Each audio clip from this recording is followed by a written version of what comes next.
சென்னையில் மருத்துவர் பாலாஜி தாக்கப்பட்ட விவகாரத்தில் விக்னேஷின் தம்பி லோகேஷ் தனது அண்ணன் விக்னேஷை தாக்கியவர்களின் மீது நடவடிக்கை எடுக்க கோரி சென்னை கிண்டி காவல் நிலையத்திற்கு புகார் அளிக்க வந்துள்ளார். இதுகுறித்தான விவரங்களுடன் இணைகிறார் செய்தியாளர் முனாக். வணக்கம், விவரம் என்ன? சென்னை கிண்டி நூற்றாண்டு மருத்துவமனையில் மருத்துவர் பாலாஜி தாக்கப்பட்ட விவகாரத்தில் தற்போது விக்னேஷின் தம்பி லோகேஷ் தனது அண்ணன் விக்னேஷை தாக்கியவர்கள் மீது நடவடிக்கை எடுக்க கோரி சென்னை கிண்டி காவல் நிலையத்தில் புகார் அளிக்க தற்போது வந்திருக்கிறார்.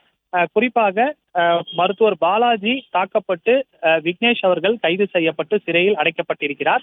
இந்த நிலையில அந்த சம்பவத்தை தொடர்ந்து தனது அண்ணன் விக்னேஷை தாக்கியவர்கள் யார் யார் என்பது குறித்து விவரங்களை அறிக்கை மூலமாக, அதாவது மனு மூலமாக எழுதி தற்போது காவல் நிலையத்தில் புகார் அளிக்க வந்திருக்கிறார்.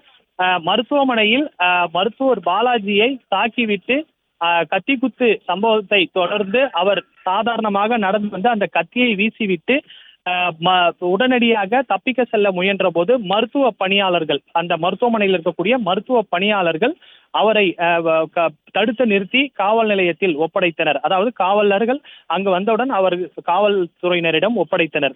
இந்த நிலையில அந்த விவகாரத்தில் ஒரு வீடியோ ஒன்று வெளியாயிருந்தது. அப்போது விக்னேஷை மருத்துவ பணியாளர்கள் சிலர் தாக்கியுள்ளதாக அந்த மனுவில் குறிப்பிட்டிருக்கிறார்.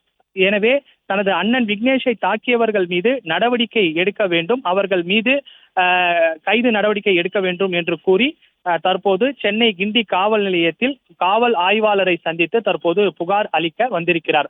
இந்த மனு எழுதியவர் விக்னேஷினுடைய தாயார் மனுவை எழுதியிருக்கிறார்.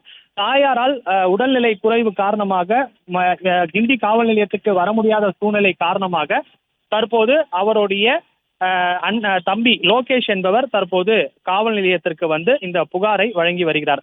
தற்போது வழக்கறிஞர்களுடன் காவல் நிலையத்துக்கு வந்த லோகேஷ் காவல் ஆய்வாளரை சந்தித்து தற்போது மனுவை கொடுத்து புகார் அளிக்க தற்போது வந்திருக்கிறார்.